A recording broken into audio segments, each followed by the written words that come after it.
My name is Mike Sowa, and I am Senior DI Colorist at Technicolor. This particular advancement, high dynamic range, is for the consumer.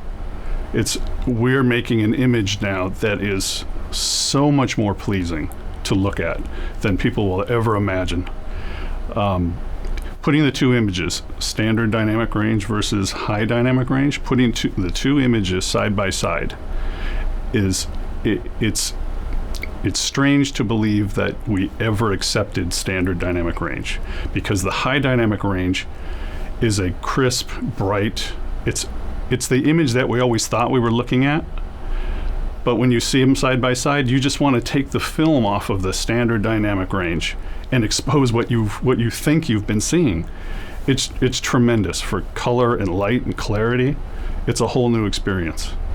So the master is going to be, in my mind, in years to come, the master is going to be the high dynamic range master.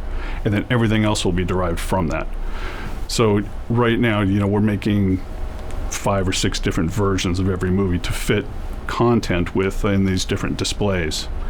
So eventually we'll start with the high dynamic range master. So and then we'll trickle down all the way back down to standard definition. So high dynamic range is another level of clarity, which means as the viewer, the viewer can see more of the image. The image is crisper, cleaner, clearer.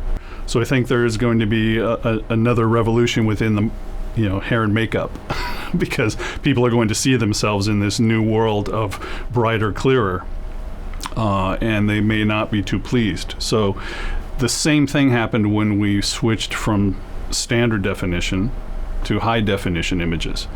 Now suddenly people were seeing things that we've never seen before. Well, the same sort of thing is going to occur with high dynamic range.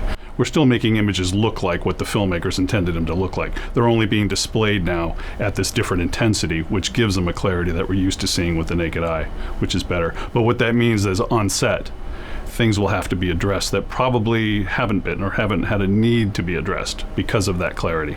When these images are seen side by side, people will really understand. When you see single stimulus, when you just look at high dynamic range first by itself, it's pretty. But until you see that against what you're used to seeing, you will not believe the quality of it and how good it is. And that's where the high dynamic range is going to sell itself.